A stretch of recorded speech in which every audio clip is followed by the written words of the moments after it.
ಬೆಂಗಳೂರಿಂದ ಒಂದು ದಿನ ಮಂತ್ರಾಲಯಕ್ಕೆ ಹೋಗಿ ಅದೇ ದಿನ ವಾಪಸ್ಸಾಗುವಂಥ ಕಂಪ್ಲೀಟ್ ಐಟನರಿ ಇಲ್ಲಿದೆ. ನಿಮಗೆ ಹೋಗಿ ಸ್ಟೇ ಮಾಡೋದಕ್ಕೆ ಆಗೋದಿಲ್ಲ, ಟೈಮ್ ಇಲ್ಲ ಅಂತ ಅನ್ನೋರು ಓನ್ ವೆಹಿಕಲ್ ಇದ್ದರೆ ಈ ರೀತಿ ಪ್ಲ್ಯಾನನ್ನು ಮಾಡಿ ನೀವು ಒಂದು ದಿನದಲ್ಲಿ ಮಂತ್ರಾಲಯಕ್ಕೆ ಭೇಟಿ ಮಾಡ್ಬೋದು. ಬೆಳಗ್ಗೆ ಸ್ವಲ್ಪ ಬೇಗನೆ ಎದ್ದು ಸ್ನಾನವನ್ನು ಮಾಡಿ 4:45 5 ಗಂಟೆ ಅಷ್ಟೊತ್ತಿಗೆ ನೋಡ್ಬೋದು, ಹೊರಗಡೆ ಇನ್ನೂ ಕತ್ಲೆ ಇದೆ. ದೇವರ ಪೂಜೆಯನ್ನು ಸಹ ಮಾಡಿ 5 ಗಂಟೆ ಒಳಗಡೆ ನಾವು ಮಂತ್ರಾಲಯದ ಕಡೆಗೆ ಬೆಂಗಳೂರಿಂದ ಹೊರಡ್ತೀವಿ. ಒನ್ ಡೇ ಹೋಗಿ ಸ್ಟೇ ಮಾಡೋದಕ್ಕೆ ಆಗಲ್ಲ ಅನ್ನೋರು ಒನ್ ಡೇ ಐಟನರಿ ಈ ರೀತಿ ಪ್ಲ್ಯಾನ್ ಮಾಡ್ಕೋಬೋದು. 8:15 8:30 ಅಷ್ಟೊತ್ತಿಗೆ ಗೂತಿ ಅನ್ನೋ ಪ್ಲೇಸಲ್ಲಿ ಬ್ರೇಕ್ಫಾಸ್ಟ್ಗೆ 30 ಮಿನಿಟ್ಸ್ ಬ್ರೇಕನ್ನು ಕೊಡ್ತೀವಿ. ಇದು ಬ್ಲೂ ಮೂನ್ ರೆಸಾರ್ಟ್ ಹೋಟೆಲ್ ಅಂತ. ಇಲ್ಲಿ ಬ್ರೇಕ್ಫಾಸ್ಟನ್ನು ಮುಗಿಸ್ಕೊಂಡು ಮತ್ತೆ ಮಂತ್ರಾಲಯದ ಕಡೆಗೆ ಹೊರಡ್ತೀವಿ. ಮಂತ್ರಾಲಯಕ್ಕೆ ಸುಮಾರು 11:15 ಅಷ್ಟೊತ್ತಿಗೆ ರೀಚ್ ಆಗ್ತೀವಿ. ಇದು 4 to 5 ಅವರ್ಸ್ ಜರ್ನಿ ಇರುತ್ತೆ. ಬೆಳಗ್ಗೆ ಟ್ರಾಫಿಕ್ ಇಲ್ಲದೆ ಇರೋದ್ರಿಂದ ಬೇಗನೆ ನೀವು ರೀಚ್ ಆಗ್ಬೋದು. ಡ್ರೈವರನ್ನು ಕರ್ಕೊಂಡು ಹೋದರೆ ನಿಮಗೆ ಅಷ್ಟು ರಿಸ್ಕ್ ಇರೋದಿಲ್ಲ. ಸೊ 11:15 ಅಷ್ಟೊತ್ತಿಗೆ ನಾವು ಮಂತ್ರಾಲಯವನ್ನು ರೀಚ್ ಆಗ್ತೀವಿ. ಅಲ್ಲೇ ಒಂದು ಕಡೆ ಒಂದು ಗೆಸ್ಟ್ ಹೌಸ್ ಹತ್ರ ಕಾರನ್ನು ಪಾರ್ಕಿಂಗ್ ಮಾಡಿ ಟೆಂಪಲ್ನ ಬ್ಯಾಕ್ ಸೈಡಿಂದ ಅಂದರೆ ರೈಟ್ ಸೈಡಿಂದ ನಾವು ಟೆಂಪಲ್ ಕಡೆ ಹೋಗ್ತೀವಿ. ಸೊ ಟೆಂಪಲ್ ರೈಟ್ ಸೈಡ್ಗೆ ನಿಮಗೆ ಅನ್ನಪ್ರಸಾದ ಇರುತ್ತೆ. ಇಲ್ಲಿ ನಿಮಗೆ 11 ಗಂಟೆಯಿಂದ ಮಧ್ಯಾಹ್ನ 3:30ವರೆಗೂ ಫ್ರೀ ಭೋಜನ ಅಂದರೆ ದೇವಾಲಯದ ಭೋಜನಾಲಯ ಇರುತ್ತೆ. ತುಂಬಾ ರಶ್ ಇತ್ತು ನಾವು ಹೋದ ದಿನ. 11 ಗಂಟೆಗೆ ಇಲ್ಲಿ ನಿಮಗೆ ಭೋಜನ ಶುರುವಾಗೋಗಿರುತ್ತೆ. ನೀವು ದಾರಿಯಲ್ಲಿ ಬ್ರೇಕ್ಫಾಸ್ಟ್ ಮಾಡಲಿಲ್ಲ ಅಂದರೆ ಇಲ್ಲಿ ಬಂದು ಪ್ರಸಾದವನ್ನು ಫ್ರೀಯಾಗಿ ಸ್ವೀಕಾರ ಮಾಡ್ಬೋದು. ಸೊ ಟೆಂಪಲ್ ಸುತ್ತಮುತ್ತ ನೋಡೋದಾದರೆ ನಿಮಗೆ ಶಾಪಿಂಗ್ ಸ್ಟಾಲ್ಸ್ ತುಂಬಾ ಇರುತ್ತೆ. ಮಕ್ಕಳಿಗೆ ಟಾಯ್ಸ್ ಆಗಿರ್ಬೋದು, ಹ್ಯಾಂಡ್ ಬ್ಯಾಗ್ಸ್ ಆಗಿರ್ಬೋದು, ರಾಯರ ಫೋಟೋಗಳು, ವಿಗ್ರಹಗಳು, ದೇವರ ಸಾಮಗ್ರಿಗಳು ಮತ್ತು ಕೈಗೆ ಹಾಕ್ಸ್ಕೊಳ್ಳುವಂಥ ಒಂದು ಅಚ್ಚೆ ಆಗಿರ್ಬೋದು, ಮೆಹಂದಿ ಆಗಿರ್ಬೋದು, ಆ ಸ್ಟಾಲ್ಸ್ ಎಲ್ಲ ನಿಮಗೆ ಸಿಗುತ್ತೆ. ಫ್ರೆಶ್ನಪ್ ಆಗೋದಕ್ಕೆ ನಿಮಗೆ ಇಲ್ಲಿ ಬಜೆಟ್ ಫ್ರೆಂಡ್ಲಿ ರೂಮ್ಸ್ ಸಹ ಟೆಂಪಲ್ ಸುತ್ತಮುತ್ತ ಇರುತ್ತೆ. ಇಲ್ಲಿ ನಿಮಗೆ ಕ್ಲಾಕ್ ರೂಮ್ಸ್ ಸಹ ಅವೈಲೇಬಲ್ ಇರುತ್ತೆ.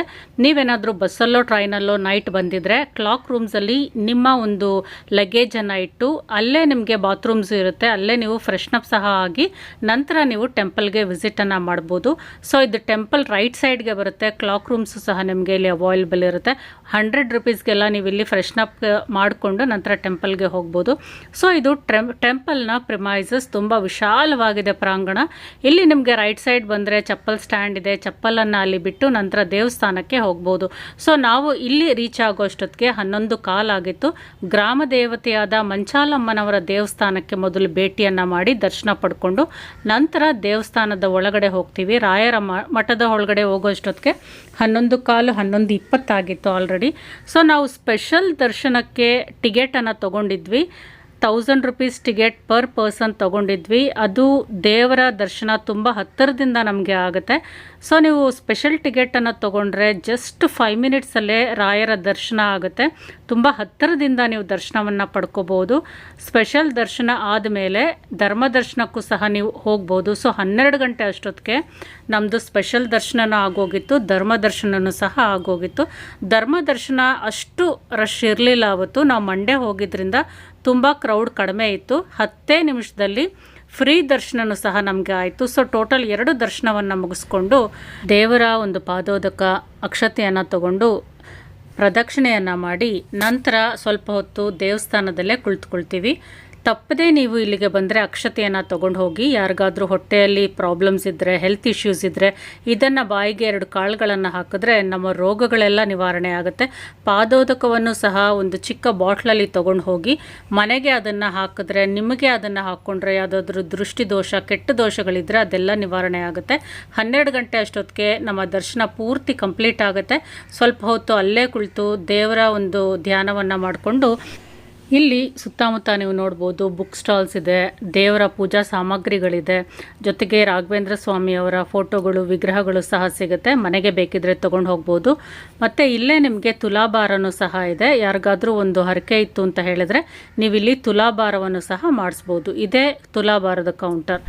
ಗುರುವಾರ, ಶನಿವಾರ, ಭಾನುವಾರ ತುಂಬಾ ಕ್ರೌಡ್ ಇರುತ್ತೆ. ಅದು ಬಿಟ್ಟು ಬೇರೆ ದಿನಗಳಲ್ಲಿ ಬಂದರೆ ನಿಮಗೆ 5 ರಿಂದ 10 ನಿಮಿಷದಲ್ಲಿ ಧರ್ಮ ದರ್ಶನ ಆಗುತ್ತೆ. ಸೊ ಅದೇ ಧರ್ಮ ದರ್ಶನಕ್ಕೆ ಹೋಗುವಂಥ ದಾರಿ. ಸೊ ಟೆಂಪಲ್ ಸುತ್ತಲೂ ಸಹ ನಿಮಗೆ ಪ್ರದಕ್ಷಿಣೆಗಳನ್ನು ಹಾಕ್ತಾ ಇರ್ತಾರೆ, ನೋಡ್ಬೋದು. ಸೊ ಈ 10th ನಂಬರ್ ಡೋರಿಂದ ಆಚೆ ಹೋದರೆ ಅನ್ನಪ್ರಸಾದಕ್ಕೆ ದಾರಿ ಸಿಗುತ್ತೆ. ಫ್ರೀ ಭೋಜನನೂ ಸಹ ನೀವು ಮಾಡ್ಕೋಬೋದು. ಹೊರಗಡೆ ಎಲ್ಲೂ ಊಟ ಮಾಡದೆ ಡೈರೆಕ್ಟಾಗಿ ದರ್ಶನ ಆದಮೇಲೆ ಕೆಲವರು ಅನ್ನಪ್ರಸಾದ ಸ್ವೀಕರಿಸುವಂಥ ಪದ್ಧತಿಯನ್ನು ಇಟ್ಕೊಂಡಿರ್ತಾರೆ. ಸೊ ಇದು VIP ದರ್ಶನಕ್ಕೆ ಇರುವಂಥ ದಾರಿ.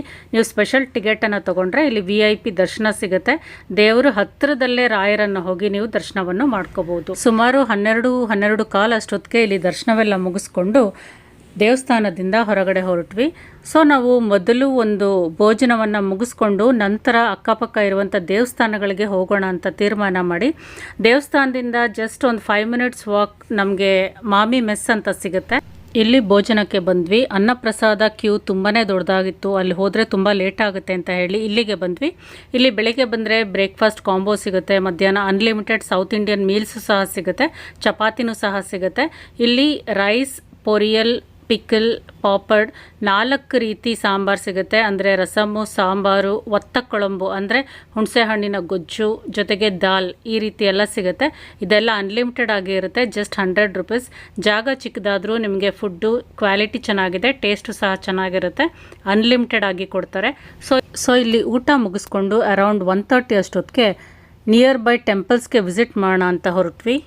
ಮಂತ್ರಾಲಯದಿಂದ ಜಸ್ಟ್ 1/2 ಕಿಲೋಮೀಟರ್ ದೂರ ಇರುವಂಥ ಅಭಯ ಆಂಜನೇಯ ಸ್ವಾಮಿ ದೇವಸ್ಥಾನಕ್ಕೆ ಮೊದಲು ಭೇಟಿಯನ್ನು ಕೊಡ್ತೀವಿ. ತಪ್ಪದೆ ಈ ಪ್ಲೇಸನ್ನು ವಿಸಿಟ್ ಮಾಡಿ. ನೆಕ್ಸ್ಟ್ ಅಲ್ಲಿಂದ 15-20 ಕಿಲೋಮೀಟರ್ ದೂರ ಇರುವಂಥ ಬಿಚ್ಚೋಲೆ ಅಥವಾ ಜಪದಕಟ್ಟೆ ದೇವಸ್ಥಾನ, ಏಕಶಿಲಾ ಬೃಂದಾವನ ಇರುವಂಥ ಒಂದು ದೇವಸ್ಥಾನಕ್ಕೆ ಭೇಟಿಯನ್ನು ಕೊಡ್ತೀವಿ. ಇಲ್ಲಿ ಬಿಚ್ಚಾಲಮ್ಮನವರ ದೇವಸ್ಥಾನ ಇದೆ, ಜೊತೆಗೆ ಏಕಶಿಲಾ ಬೃಂದಾವನನೂ ಸಹ ಇಲ್ಲೇ ಇರೋದು. ರಾಯರ ಮಠದಲ್ಲಿ ರಾಯರ ಬೃಂದಾವನಕ್ಕೆ ಎಷ್ಟು ಮಹತ್ವ ಇದೆಯೋ ಅಷ್ಟೇ ಮಹತ್ವ ಇಲ್ಲಿರುವಂಥ ಏಕಶಿಲಾ ಬೃಂದಾವನಕ್ಕೂ ಸಹ ಇದೆ. ಇಲ್ಲಿ ನೀವು ರಾಯರಿಗೆ ಬಳಸ್ತಾ ಇದ್ದಂಥ ಒರಳು ಕಲ್ಲನ್ನು ಸಹ ನೋಡ್ಬೋದು. ಅಪ್ಪಣ್ಣಾಚಾರ್ಯರು ರಾಯರ ಆಪ್ತ ಶಿಷ್ಯರು. ಅವರು ರಾಯರಿಗೆ ಚಟ್ನಿ ಅರಿಯೋದಕ್ಕೆ ಈ ಒರಳು ಕಲ್ಲನ್ನು ಬಳಸ್ತಾ ಇದ್ರು ಅಂತ ಹೇಳಲಾಗುತ್ತೆ. ಇಲ್ಲಿ ತುಂಗಾ ನದಿ ಹರಿಯುತ್ತೆ. ಕೆಲವರು ಇಲ್ಲಿ ಬಂದು ಸ್ನಾನವನ್ನು ಮಾಡಿಕೊಂಡು ಏಕಶಿಲಾ ಬೃಂದಾವನಕ್ಕೆ ನಮಸ್ಕಾರಗಳನ್ನು ಮಾಡಿ ನಂತರ ರಾಯರ ಮಠಕ್ಕೆ ಹೋಗಿ ರಾಯರ ದರ್ಶನವನ್ನು ಪಡ್ಕೋತಾರೆ. ನಾವು ಬಂದ ದಿನ ಇಲ್ಲಿ ವಿಶೇಷವಾದ ಪೂಜೆ ನಡೀತಾ ಇತ್ತು, ಜನಜಂಗುಳಿ ಜಾಸ್ತಿ ಇತ್ತು. ಅಲ್ಲಿಂದ ಪಕ್ಕದಲ್ಲೇ ಇರುವಂಥ ಅಪ್ಪಣ್ಣಾಚಾರ್ಯರ ಮನೆಗೆ ಹೋಗಿ ದರ್ಶನವನ್ನು ಮಾಡ್ಕೊಂಡ್ವಿ. ಇಲ್ಲಿ ವಿಶೇಷವಾಗಿ ರಾಯರು ಒಂದು ವಿಶ್ರಾಂತಿ ಪಡಿತಾ ಇರುವಂಥ ಜಾಗವನ್ನು ಸ್ವಚ್ಛಗೊಳಿಸಿ ಅಲ್ಲಿ ಪೂಜೆಯನ್ನು ಸಲ್ಲಿಸಿರ್ತಾರೆ. ಆ ಜಾಗವನ್ನು ನೋಡ್ಬೋದು. ಸುತ್ತಲೂ ರಾಯರ ಒಂದು ಜೀವನ ಚರಿತ್ರೆ ಸಾರುವಂಥ ಚಿತ್ರಪಟಗಳನ್ನು ಸಹ ನೀವು ಇಲ್ಲಿ ನೋಡ್ಬೋದು. ಇಲ್ಲಿ ಕೃಷ್ಣ ಸರ್ಪದ ವಿಗ್ರಹ ಇರುತ್ತೆ. ನಿಮ್ಮ ಮನಸ್ಸಲ್ಲಿ ಏನಾದರೂ ಕೋರಿಕೆ ಇದೆ, ಇಚ್ಛೆ ಇದೆ ಅಂತನವರು ಒಂದು ತೆಂಗಿನಕಾಯನ್ನು ತಗೊಂಡು ಸಂಕಲ್ಪ ಮಾಡಿಕೊಂಡು ಕೃಷ್ಣ ಸರ್ಪದ ವಿಗ್ರಹದ ಮುಂದೆ ಇಟ್ಟು ಬಂದರೆ ಆ ಸಂಕಲ್ಪ ಖಂಡಿತವಾಗ್ಲೂ ನೆರವೇರುತ್ತೆ ಅಂತ ನಂಬಿಕೆ ಇದೆ. ಸೊ ಒಂದು ದೇವಸ್ಥಾನ ಅಥವಾ ಅಪ್ಪಣ್ಣಾಚಾರ್ಯರ ಮನೆ ಹೊರಗಡೆ ಬಂದರೆ ತುಂಬಾ ಅಂಗಡಿಗಳಾಗೋಗಿದೆ. ಮುಂಚೆ ಇಷ್ಟು ಇರಲಿಲ್ಲ, ಕ್ರೌಡು ಸಹ ತುಂಬಾ ಜಾಸ್ತಿ ಇತ್ತು ಈ ಸಲ. ಸೊ ಇಲ್ಲಿಂದ ನಾವು ಮುಂದೆ ಪಂಚಮುಖಿ ಆಂಜನೇಯ ಸ್ವಾಮಿಯ ದೇವಸ್ಥಾನದ ಕಡೆಗೆ ಹೊರಟ್ವಿ. ನಾವು ಹೋದ ದಿನ ಪಂಚಮುಖಿ ದೇವಸ್ಥಾನದಲ್ಲಿ ತುಂಬಾ ರಶ್ ಇತ್ತು. ವಿಡಿಯೋಸ್ ಎಲ್ಲ ಅಷ್ಟಾಗಿ ಮಾಡೋದಕ್ಕೆ ಆಗಲಿಲ್ಲ. ದೇವಸ್ಥಾನದಲ್ಲಿ ದರ್ಶನ ಮಾಡಿಕೊಂಡು ಇದು ಆಂಜನೇಯ ಸ್ವಾಮಿ ಬಳಸ್ತಾ ಇದ್ದಂಥ ಹಾಸಿಗೆ ಮತ್ತು ದಿಂಬು, ಜೊತೆಗೆ ಅವರ ಪಾದಕೆಗಳು, ಈ ವಿಸ್ಮಯಕಾರಿ ಸಂಗತಿಗಳನ್ನೆಲ್ಲ ಇಲ್ಲಿಗೆ ಬಂದರೆ ನೀವು ನೋಡ್ಬೋದು. ಅಲ್ಲಿಂದ ಸುಮಾರು 2:15-2:15 ಅಷ್ಟೊತ್ತಿಗೆ ನಾವು ಮಂತ್ರಾಲಯದಿಂದ ಬೆಂಗಳೂರು ಕಡೆಗೆ ಹೊರಟ್ವಿ. ಸುಮಾರು ಒಂದು 5-6 ಗಂಟೆಗಳ ಕಾಲ ಜರ್ನಿ ಆಗುತ್ತೆ. ರಾತ್ರಿ 9:30-9:45 ಒಳಗಡೆ ನಾವು ಬೆಂಗಳೂರನ್ನು ಸೇರಿಕೊಂಡ್ವಿ. ಸೊ ಈ ಜರ್ನಿ ನಾವು 3 ಇಯರ್ಸಿಂದ ಮಾಡ್ತಾ ಬಂದಿದ್ದೀವಿ. ಬೆಳಿಗ್ಗೆ ಬೇಗನೆ ಹೊರಟು ರಾತ್ರಿ 10 ಗಂಟೆ ಒಳಗಡೆ ಬೆಂಗಳೂರನ್ನು ನೀವು ಸೇರ್ಕೋಬೋದು. ಇದು ಲಾಂಗ್ ಜರ್ನಿ ಆಗಿರೋದ್ರಿಂದ ಡ್ರೈವರನ್ನು ಕರ್ಕೊಂಡು ಹೋದರೆ ನಿಮಗೆ ಅಷ್ಟು ರಿಸ್ಕ್ ಇರೋದಿಲ್ಲ. ಸೊ ಟೋಟಲ್ ಕಾಸ್ಟ್ ಎಷ್ಟಾಯಿತು ಪ್ರತಿಯೊಂದು ಡೀಟೇಲ್ಸು ನಿಮಗೆ ಪ್ರೊವೈಡ್ ಮಾಡ್ತೀನಿ. ವಿಡಿಯೋ ಇಷ್ಟ ಆಗಿದ್ರೆ ಲೈಕ್ ಮಾಡಿ, ಶೇರ್ ಮಾಡಿ, ಕಮೆಂಟ್ ಮಾಡಿ. Thank you for watching my video.